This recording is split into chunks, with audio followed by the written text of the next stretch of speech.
Hello friends. जैसा कि आज का हमारा टॉपिक है वर्ण विचार। सबसे आसान भाषा में कहे गए वर्ण विचार को भाषा की वह सबसे छोटी इकाई उसे हम वर्ण कहते हैं, जिसे हम फिर से तोड़ नहीं सकते हैं। भाषा की सबसे छोटी इकाई को दो भागों में बांटा गया है, एक है स्वर वर्ग और एक है व्यंजन वर्ग। स्वर वर्ग में आज आइए हम देखते हैं इसको कैसे कैसे बांटा गया है। सर्वप्रथम ये अ स्वर वर्णों की संख्या है 11, व्यंजन वर्णों की संख्या है 33। तो स्वर वर्ण के अंतर्गत हमारा आएगा अ, आ, ई, उ, री, ए, ओ, औ। ये हमारे यहाँ से लेके यहाँ तक ये हमारे क्या कहलाते हैं? ये हमारे स्वर कहलाते हैं। स्वर वे शब्द होते हैं जो अपना कार्य खुद करते हैं, अर्थात हम किसी के उच्चारण, किसी भी शब्दों के उच्चारण करने में स्वर जो है वो किसी की भी हेल्प नहीं लेते हैं। और व्यंजन वर्ग उसे कहा जाता है जो अपना काम स्वयं नहीं करते। अपना काम स्वयं नहीं करने का अर्थ है कि व्यंजन बिना स्वर के मदद के उच्चारण वो हो ही नहीं सकता है, अर्थात इन वर्णों के उच्चारण में स्वर वर्ण की मदद मिलती है, तभी इन्हें व्यंजन कहते हैं और इन्हें हम स्वर कहते हैं। अम और अह हमारे आयोगवाह कहलाते हैं, इसे आयोगवाह कहा जाता है, आयोगवाह कहा जाता है। क ख अब आते हैं हमारे व्यंजन वर्ग की उसमें, तो क ख ग घ अंगा। क से लेकर के म तक इसे कहते हैं हम स्पर्श व्यंजन। क से लेकर के म तक कहे जाते हैं स्पर्श व्यंजन।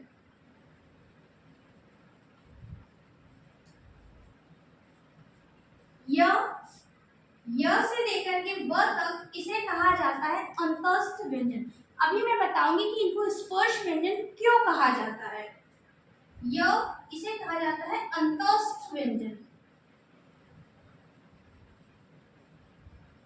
अंतस्थ व्यंजन। चलिए देखते हैं कि इन्हें स्पर्श व्यंजन क्यों कहा जाता है।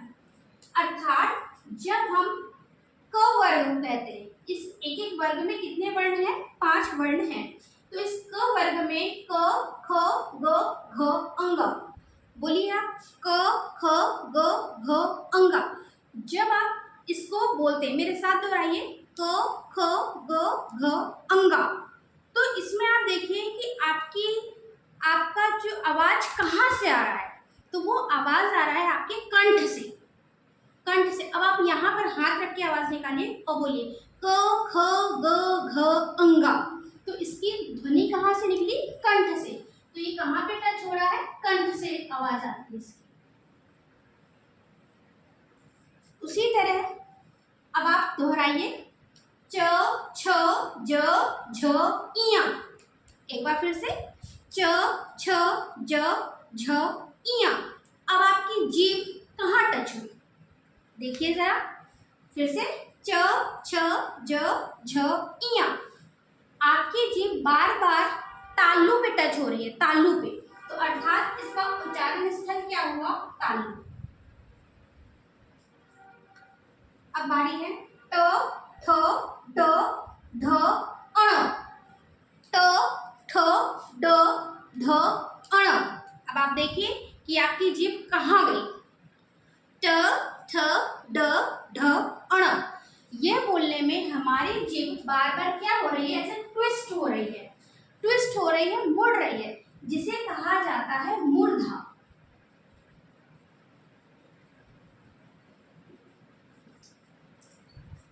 अब बारी आती है त थ द ध न।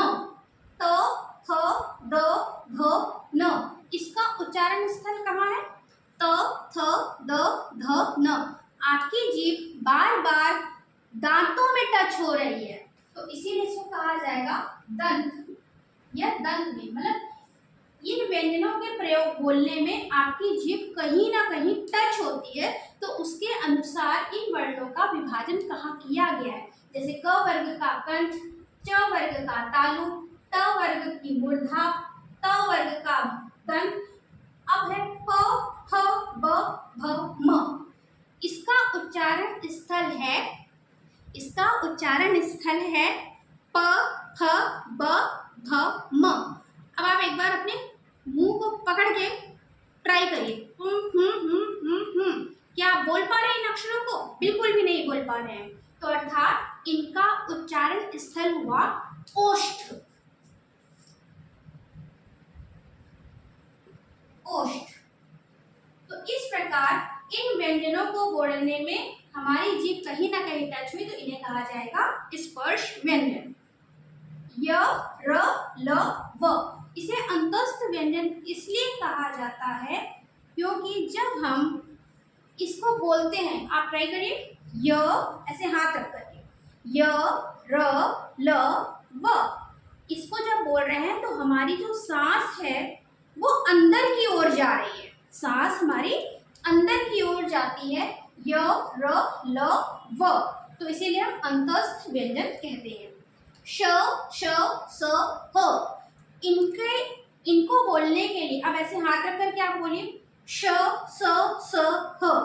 तो इनको जब हम बोलते हैं इन व्यंजनों को तो गर्म सांस की अनुभूति होती है, तो इसीलिए कहा जाता है इसे ऊष्म व्यंजन। ऊष्म व्यंजन। अब बचा श, त्र, ज्ञ। श, त्र, ज्ञ। श, त्र, ज्ञ ये है हमारे संयुक्त व्यंजन।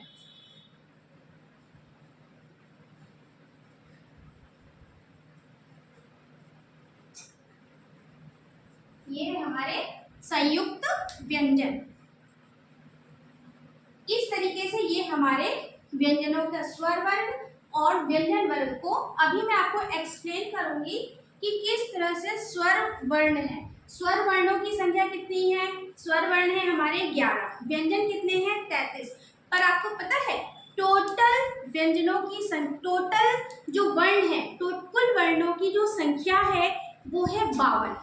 52 कैसे है वो मैं अभी आपको प्रूफ करके पूरा दिखाऊंगी कि कैसे ये 52 है। तो इस तरीके से ये इतना है।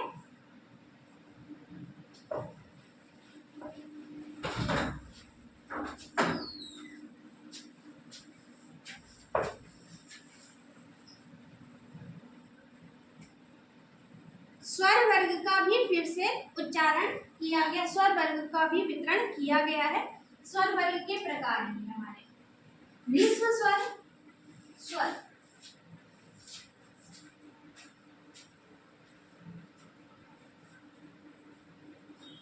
स्वर को 3 भागों में बांटा गया है। ह्रस्व स्वर,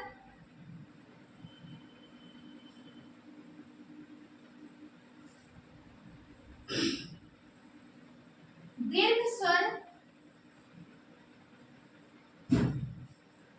और प्लुत स्वर। प्लुत स्वर ह्रस्व स्वर के अंतर्गत आते हैं हमारे जो जिस ह्रस्व स्वर क्यों कहा जाता है? अर्थात जिसको बोलने में बहुत ही कम समय लगता है, जिसको बोलने में सिर्फ एक मात्रा का समय लगे उसे ह्रस्व स्वर कहेंगे। दीर्घ स्वर जिसको बोलने में ह्रस्व की अपेक्षा थोड़ा सा ज्यादा समय लगे, अर्थात 2 मात्रा का समय लगे, उसे हम दीर्घ स्वर कहेंगे।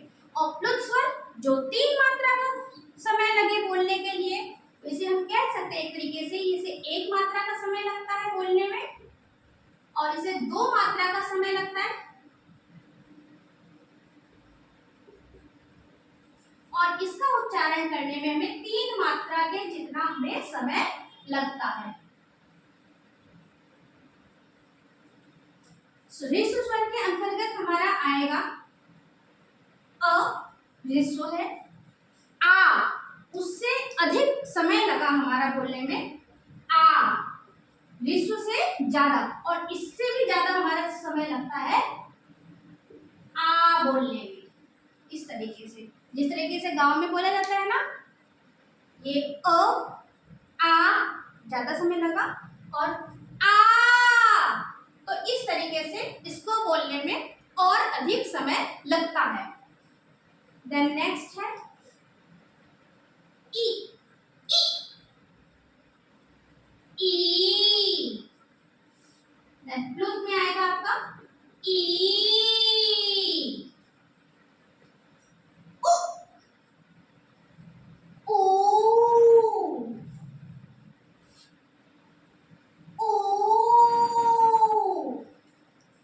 देन री। री का दीर्घ नहीं होता है। ए ऐ आपके दीर्घ के अंतर्गत आते हैं। ए ऐ ओ आओ ये दीर्घ के अंतर्गत आपके आते हैं। इसी तरह से आपका एक ले सकते हैं हम ओम शब्द का भी उच्चारण किया जाता है। ओम।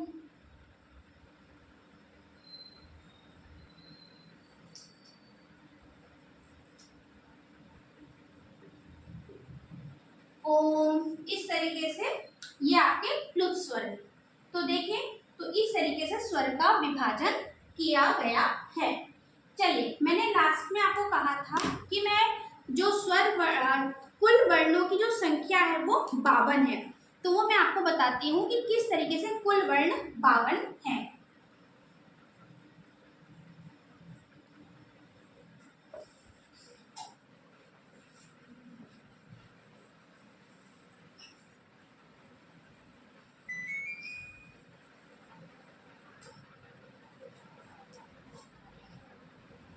स्वर,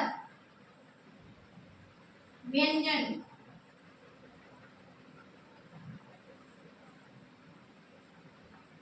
स्पर्श व्यंजन,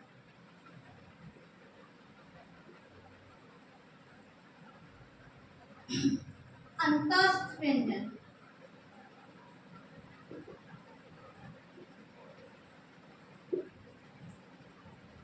ऊष्म व्यंजन,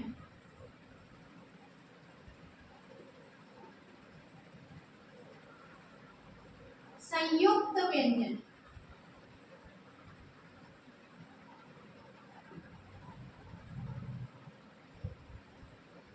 चल देखते हैं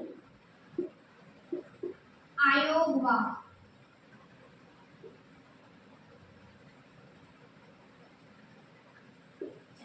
स्वरों की संख्या है 33, स्वरों की संख्या है 11, स्पर्श व्यंजन है आपके 25,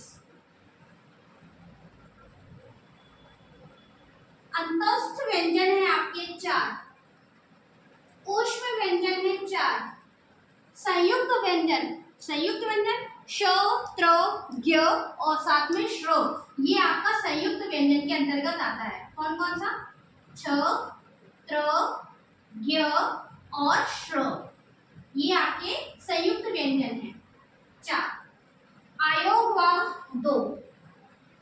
और साथ में आपको याद होगा कि जब भी हम वर्ड लिखते हैं, एक है सड़क, सड़क, ढक्कन का ढ, ये डमरू का ड और नीचे बिंदी, अड़ो, सड़क, लड़का और एक ये, इन वर्णों का इस्तेमाल नहीं किया जाता, मतलब इनको काउंट में नहीं लेते। तो ये हमारे 2, इसको हिंदी वर्णमाला में नहीं है। अब आप इनको कुल वर्णमाला ये आपकी आ जाएगी कि कुल वर्णों की संख्या कितनी है। कुल वर्ण काउंट करेंगे 5, 6, 6, 4, 10, 10, 8, 18, 19, 20, 21, 22, 2, 2, 4 और 1, 5। तो इस तरीके से कुल वर्णों की संख्या हमारी हुई 52। आपको बहुत ही आसान तरीके से इसे याद रखना है कि हमारे ताश के पत्ते कितने होते हैं, उनकी भी संख्या 52 होती है, और एक साल में कितने हफ्ते होते हैं वो भी 52 होते हैं, और हिंदी वर्णमाला में कुल वर्णों की संख्या कितनी है वो भी 52 है। Thank you.